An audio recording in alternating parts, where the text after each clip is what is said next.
আমাদের সঙ্গে আজকে যুক্ত রয়েছেন গণমাধ্যম ব্যক্তিত্ব, রাজনীতি বিশ্লেষক আব্দুল নূর তুষার। আব্দুল নূর তুষার, আপনাকে স্বাগত জানাচ্ছি আমাদের অনুষ্ঠানে।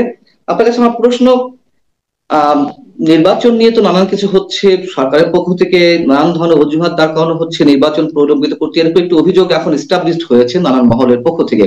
এখন বিচারের বিষয়টি আনা হয়েছে, গণ অভ্যুত্থানে যারা নিহত হয়েছিলেন তাদের বিচারটি করে, অন্তত কিছু মানুষের হত্যার বিচার করে তারপর নির্বাচন আয়োজনের একটা প্রস্তুতি নেওয়া হবে, এমনটি জানিয়েছেন সরকারের আইন উপদেষ্টা।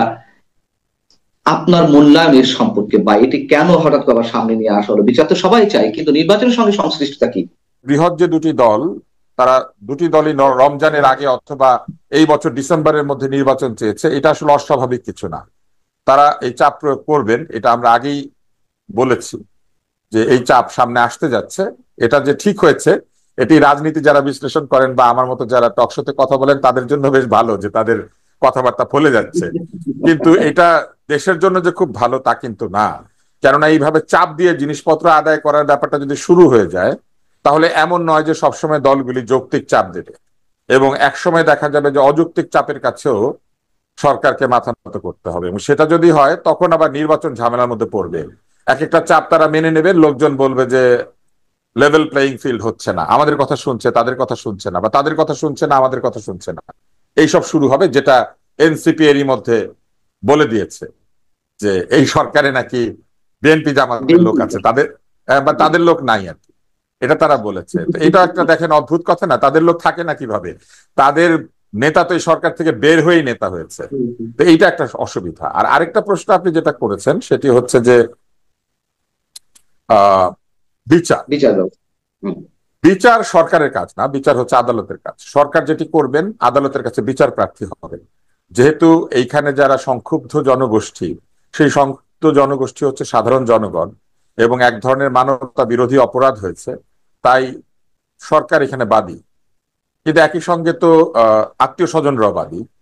তো এই বিচারটা যখন হবে, বিচার শুরু হবে, বিচারের প্রক্রিয়া, বিচার চলতে থাকবে।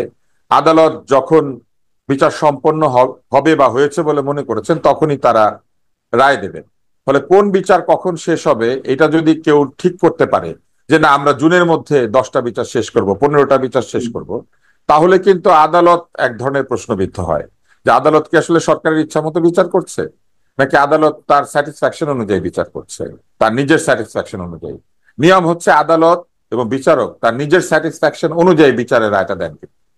উনি যখন সন্তুষ্ট হন যে যথেষ্ট পরিমাণে সাক্ষ্য প্রমাণ উপস্থিত হয়েছে, যথেষ্ট পরিমাণে অপরাধ প্রমাণিত হয়েছে, তিনি তখন রায়ের দিকে যান, বা আদালত তখন রায়ের দিকে যায়। তাই এইটা তো কখনোই সম্পূর্ণ শেষ করে নির্বাচনে যাওয়া আসলে অনেক দিনের ব্যাপার হয়ে যাবে। তাই বিচারের সঙ্গে নির্বাচনকে সম্পৃক্ত করা আসলে সঠিক নয়, বরং বিচারের দাবি সব তুলে ফেলা উচিত। যা কিছু অপরাধ সংঘটিত হয়েছে এর জন্য বিচারগুলি আদালতের কাছে পৌঁছে দেওয়া উচিত। আমার কাছে মনে হয় যে তদন্ত শেষ করে আগামী ডিসেম্বরের মধ্যে আদালতের কাছে সকল চার্জশিট সহ আদালতের কাছে বিচার তোলা সম্ভব। কিন্তু আদালত কবে বিচার শেষ করবেন এটা তো আদালতের এখতিয়ার, এটা তো সরকারের এখতিয়ার না। এবং এই সরকার তো বলতে পারেন না, সরকার কিন্তু এটা বলতে পারেন না যে বিচার শেষ না হলে জনগণের অন্যান্য অধিকারগুলি স্থগিত থাকবে। যেমন নির্বাচন তো একটা অধিকার, ভোট তো একটা অধিকার, তাহলে এই অধিকারগুলি স্থগিত থাকবে শুধু বিচারের জন্য, এটা বলাটা আমার কাছে মনে হয় যে সঠিক নয়। বিচার বিচারের মতো অবশ্যই হবে। তারা যদি সংস্কার সম্পন্ন করতে পারেন, গ্রহণযোগ্য সংস্কার, তাহলে কেন বিচারের দাবিগুলি দ্রুত উত্থাপন করে আদালতের হাতে বিষয়টা ছেড়ে দিচ্ছেন না? আদালত তো নিশ্চয়ই নিরপেক্ষ, আদালত নিশ্চয়ই প্রজ্ঞাবান, এবং আদালত এই বিচার কবে শেষ করবে এটা যদি তারা বলে দিতে শুরু করেন, তাহলে কিন্তু আদালতের এখতিয়ার, আদালতের ক্ষমতা সম্পর্কে এক ধরনের প্রশ্ন তোলার সুযোগ থেকে যায়। আর কেউ যদি বলেন যে না রাজনৈতিক সরকার আসলে বিচার হবে না, তাহলে আবারও সে একই কথাই আমরা বলছি যে আদালত কি রাজনৈতিক সরকারের কথা শুনবে? এই আদালত তো নতুন ভাবে গঠিত আদালত, এই আদালত তো একটি নিরপেক্ষ অন্তর্বর্তীকালীন সরকারের সময় স্পিরিটের ভিত্তিতে তৈরি করা আদালত। এই আদালত কেন কোনো সরকারের কথা শুনবে? এই আদালত স্বাধীনভাবে বিচার করবে, এটাই তো প্রত্যাশা। এখন এর মধ্যে দিয়ে যদি তাই হয়, মানে আইন উপদেষ্টা যা বলতে চেয়েছেন সেই পথে যদি এগোয়, তাহলে আপনি যেটা বলেছেন, আমি যদি সামারি করার চেষ্টা করি, যে দুটো মেসেজ যাবে সরকারের কাছে, মানে সাধারণ মানুষের কাছে। একটা হচ্ছে সরকার বিচার ব্যবস্থাকে প্রভাবিত করছে, নির্দিষ্ট সময়ের মধ্যে বিচার প্রক্রিয়াটা মানুষের সামনে উপস্থাপন করতে চায়, অথবা আদালত সরকারের দ্বারা আজ্ঞাবহ হয়ে যে কোনো রায় দিচ্ছে, এরকম রং মেসেজ তো মানুষের কাছে দিতে পারে নাকি? আপনি তো এটাই বোঝাতে চেয়েছেন। রং মেসেজ যেতে পারে না। ব্যাপারটা হচ্ছে কি, আপনি যদি বলে দেন যে, আপনি যদি এই ঘোষণাটা দেন যে ডিসেম্বরের মধ্যে বিচার শেষ হবে বা জুনের মধ্যে বিচার, গ্রহণযোগ্য বিচার শেষ হবে, এটা আপনি তো বলতে পারেন না। আসলে বিচার তো আপনি করছেন না, করছে আদালত। তাহলে জি। আপনি আগে কি করে তারিখ দেন? আপনি নির্বাচনের তারিখ দিতে পারেন না, আপনি সংস্কার শেষ হওয়ার তারিখ দিতে পারেন না, আপনি বিচার শেষ হওয়ার তারিখ কি করে দেন? এই একটা তারিখ পাচ্ছেন, বুঝতে পারছেন, বাকি তারিখগুলো বুঝতে পারছেন না, এটা কি করে হয়, তাই না? তো এইটা আসলে মানুষকে এক ধরনের ভুল সংকেত দেবে। আরেকটি হচ্ছে যে সংকেতটা যে ভুল সেটাও তো প্রমাণ করতে হবে, নইলে তো সংকেতটা ঠিক হয়ে যাবে। সত্যি সত্যি যদি তাদের বেঁধে দেওয়ার সময়ের মধ্যে বিচার আচার শেষ হয়, তাহলে বুঝতে হবে যে এই বিচার একটা টাইম টেবিল ধরে হচ্ছে, এই বিচার আসলে স্যাটিসফ্যাকশন ধরে হচ্ছে না। তো এটা তো হতে দেওয়া উচিত না। আদালতকে সম্পূর্ণ স্বাধীনতা দেওয়া উচিত যে আদালত কবে এই বিচার শেষ করবেন, কবে এই বিচার তারা শুরু করবেন, কিভাবে বিচার প্রক্রিয়ার সামনের দিকে যাবে। আদালত কিন্তু একই সাথে যিনি অভিযোগ করেছেন তার অধিকার যেমন রক্ষা করে, দণ্ডিতেরও আত্মপক্ষ সমর্থনের অধিকার রক্ষা করে। 8 মাস পর এসে, সরকারের মেয়াদ তো 8 মাসের বেশি সময় হয়ে গেছে, এই সময়ের মধ্যে এসেও বিএনপি, যেহেতু এই মুহূর্তে একটি জনপ্রিয় রাজনৈতিক দল অপেক্ষাকৃত সব রাজনৈতিক দলের চেয়ে, তারা এই 8.5 মাসের মধ্যে সময়ের মধ্যেও নির্বাচনে একটি রোড ম্যাপ আদায় করতে পারলো না সরকারের কাছ থেকে, অথবা সরকার ঘোষণা করতে পারলো না। এটা কি সরকারের ক্ষমতা দীর্ঘস্থায়ী করতে অন্তর্বর্তী সরকারের একটি টালবাহানা, নাকি আপনি বলবেন এটি বিএনপির ব্যর্থতা, কোনটি? আমি মনে করি না যে বিএনপি, জামাত বা অন্য কোনো দল ব্যর্থ হয়েছে। তারা প্রকৃতপক্ষে রাজনৈতিক এক ধরনের প্রজ্ঞা দেখিয়েছেন। সরকারকে শুরুতেই নির্বাচনের জন্য বিব্রত করলে, চাপ দিলে এই ব্যাপারটা কোনোভাবেই সঠিক হতো না। তারা যথেষ্ট সময় দেওয়ার চেষ্টা করেছেন সরকারকে, যাতে সরকার স্বপ্রণোদিত হয়ে নির্বাচনের একটি রোডম্যাপ ঘোষণা করেন। তারা কিন্তু বিভিন্ন টকশো এবং অন্যান্য জায়গাতে শুরু থেকেই নির্বাচনী রোডম্যাপের কথা বলেছেন। এবং আমি বা আমার মতো আরো অনেক আলোচক তারা শুরুতেই বলেছেন যে অন্তর্বর্তীকালীন সরকারকে একটা রোডম্যাপ অন্তত দিতে হবে, যে তারা কতদিন অন্তর্বর্তীকালীন সময় থাকবেন। নির্বাচন হোক না হোক এটা তো পরের কথা, কিন্তু তারা কতদিনের জন্য এসেছেন এটা বলে দিলেই তো আমরা বুঝে যাই যে তারা যাওয়ার আগে নির্বাচন হবে। কিন্তু তারা নিজেদের মেয়াদটাই নির্দিষ্ট করেন নাই।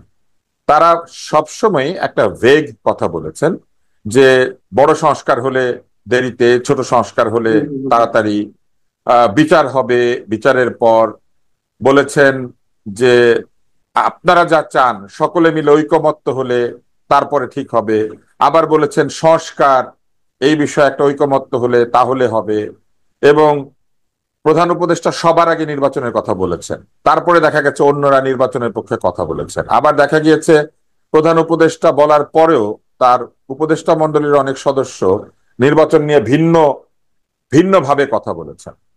ফলে এই জিনিসগুলি, ফলে বিএনপি আসলে কোনো ব্যর্থতা দেখায় নাই। বিএনপি যথেষ্ট একটা সময় দেওয়ার চেষ্টা করেছে, যে সময়ের মধ্যে তারা আশা করেছে যে সরকার সবকিছু গুছিয়ে নিয়ে নির্বাচনের একটা তারিখ ঘোষণা করবেন।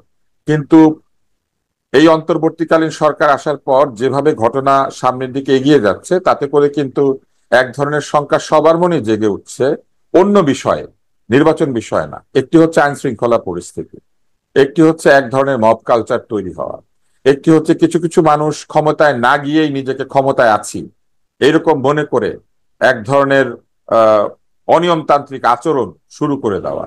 যেমন আপনি নিশ্চয়ই লক্ষ্য করেছেন যে একটি ছেলে চাঁদা তুলছে ঢাকা শহরের মাঝখানে বসে, এবং সেটা ভিডিও হয়ে গিয়েছে, সে বলছে চুলও সোজা করতে পারবে না। তারপরে পুলিশ তাকে গিয়ে ধরেছে। এটা তো আগে হওয়ার কথা ছিল। সে যে চাঁদা তুলছে এটা কি পুলিশ দেখে নাই? তো ফেসবুকে কিছু আসলে, সোশ্যাল মিডিয়াতে কিছু আসলে তারপরে সরকার মনোযোগী হচ্ছে। তো এই ব্যাপারগুলি যেটি করেছে এগুলি ভাবিয়ে তুলেছে বিভিন্ন মহলকে যে যত দিন যাবে সরকার হয়তো আরো এইভাবে বিভিন্ন কাজে অতিমাত্রায় ফেসবুক নির্ভর এবং এক ধরনের দুর্বল জায়গাতে চলে যাবে। ফলে তারা নিজেরাও এক ধরনের আশঙ্কা থেকে আসলে এখন নির্বাচনের জন্য চাপ দিতে শুরু করেছেন।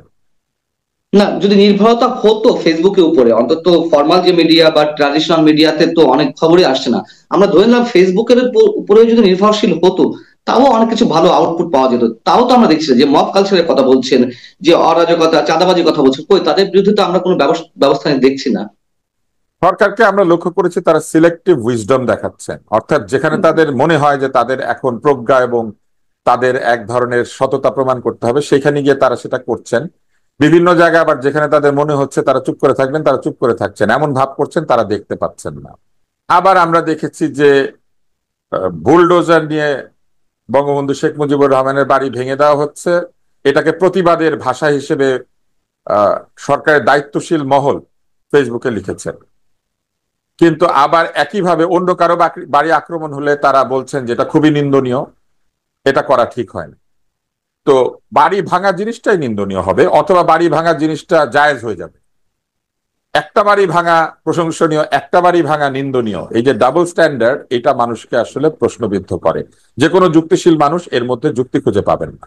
এটা কারো পক্ষ বিপক্ষে না গিয়েই বলা যায়, একটি সভ্য দেশে যেখানে আইনের শাসন প্রযুক্ত হবে, সেখানে আদালতের সিদ্ধান্ত ছাড়া একটা পিঁপড়া বা একটা তেলাপোকাকে উচ্ছেদ করা যায় না। দেশের বর্তমান পরিস্থিতি থেকে আপনার কি কোনো আশঙ্কা আছে যে ডিসেম্বরের মধ্যে নির্বাচন না হলে আসলে দেশের সামনে এই ধরনের পরিস্থিতি হতে পারে?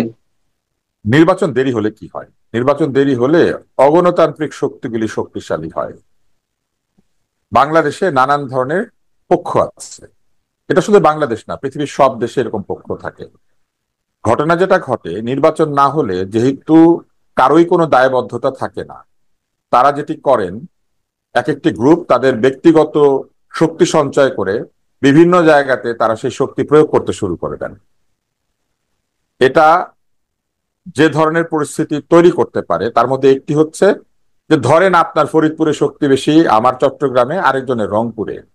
দেখা যাবে যে যার যেখানে শক্তি বেশি সেইখানে তারা তাদের শক্তি প্রদর্শন করতে শুরু করবেন, এবং এলাকা ভিত্তিক এক ধরনের রাজনৈতিক গ্যাং তৈরি হয়ে যাবে। এই এলাকায় আমার শক্তি বেশি, তাহলে আমার দলের শাসন, ওই এলাকায় আরেকজনের শক্তি বেশি, তার দলের শাসন। গণতন্ত্র না থাকলে যে যার মতো যেখানে যার শক্তি সেখানে সেই শক্তি প্রযুক্ত করতে শুরু করবে, ফলে অত্যন্ত বেশি মাত্রায় চাঁদাবাজি ফেরত আসবে, বেশি মাত্রায় আইন শৃঙ্খলা পরিস্থিতি বিঘ্নিত হওয়ার সম্ভাবনা দেখা দেবে।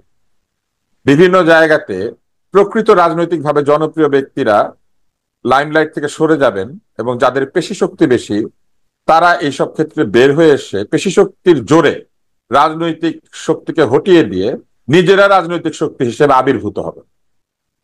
এবং এইভাবেই কিন্তু এক একটি দেশে আইন শৃঙ্খলা পরিস্থিতি ভেঙে পড়ে।